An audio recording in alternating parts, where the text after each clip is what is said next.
ప్రభువునందు ప్రియమైన దేవుని బిడ్డలారా, ప్రభువుని రక్షకుడైన యేసయ్య నామములో ఈ ఉదయకాల సమయంలో హృదయ అంతరంగం నుంచి మీకు శుభవందనాలండి. సంఖ్యాకాండం 23 వాక్యాన్ని చదువుకుని ఈ రోజు కొరకు మనము ప్రార్థన చేద్దాం. నిజముగా యాకోబులో మంత్రము లేదు, ఇశ్రాయేలులో శకునము లేదు. ప్రియమైన దేవుని బిడ్డలారా, ప్రభు అయిన దేవుడు తన ప్రజలకు తాను ఇచ్చినటువంటి యొక్క కాపుదల గురించినటువంటి యొక్క నిశ్చయం ఇది. ఇక్కడ చూడండి, ఆయన తన యొక్క ప్రజలకు వాగ్దానం ఇస్తున్నాడు. నిజముగా యాకోబులో మంత్రం లేదు, ఇజ్రాయేలుకు విరోధంగా శకునం లేదని ఆయన వాగ్దానం ఇస్తున్నాడు. అవును ప్రియమైన దేవుని బిడ్డలారా, ఆయన గొప్ప దేవుడు, సర్వశక్తిమంతుడైన దేవుడు. ఆయన నమ్మిన తన ప్రజలను కూడా ఆయన కాపాడే దేవుడుగా ఉంటున్నాడు. ప్రియమైన దేవుని బిడ్డలారా, ప్రభు అయిన యేసయ్య ఒక వాగ్దానాన్ని ఇస్తున్నాడు. చూడండి, లూకా రాసిన సువార్త 10వ అధ్యాయం 19వ వాక్యం.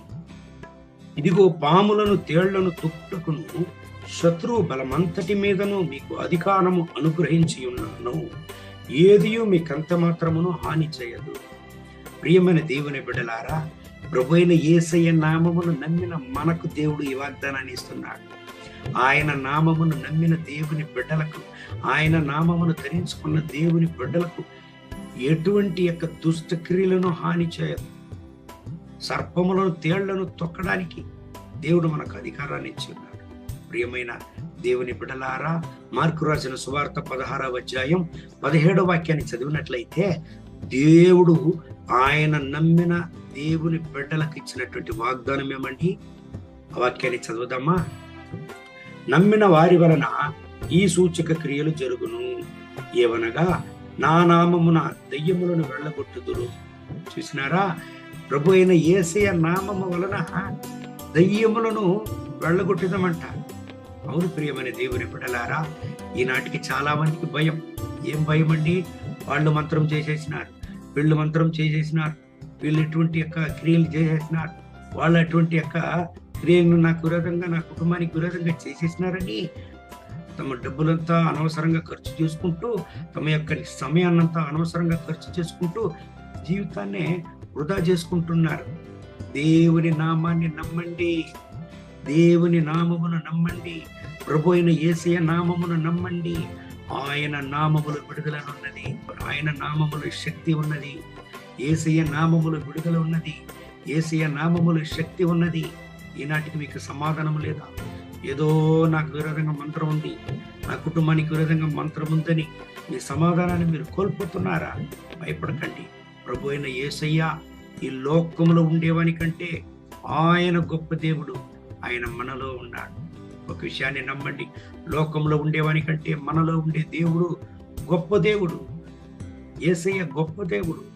ఆయన నామమును నమ్మితేనే చాలు, మిమ్మల్ని ఎటువంటి హాని ముట్టదు, మిమ్మల్ని ఎటువంటి దురాత్మ శక్తులను హాని చేయాలి. ఈ వాగ్దానములను బట్టి దేవుడు మిమ్మల్ని ఆశీర్వదించి కాపాడును గాక. కళ్ళు మూసి ప్రార్థన చేద్దామండి. మహోన్నతమైన ప్రభువా, యేసయ్య, ఈ ఉదయకాల సమయంలో ఈ ప్రార్థనలు ఏకీపించి ప్రార్థిస్తున్న ప్రతి ఒక్క దేవుని బిడ్డల కొరకు ప్రార్థన చేస్తున్నాను. వాళ్ళని ఆశీర్వదించండి, మీరు రక్తపోట్లు దాచుకోండి, వీళ్ళని దీవించండి, వాళ్ళని కాపాడండి.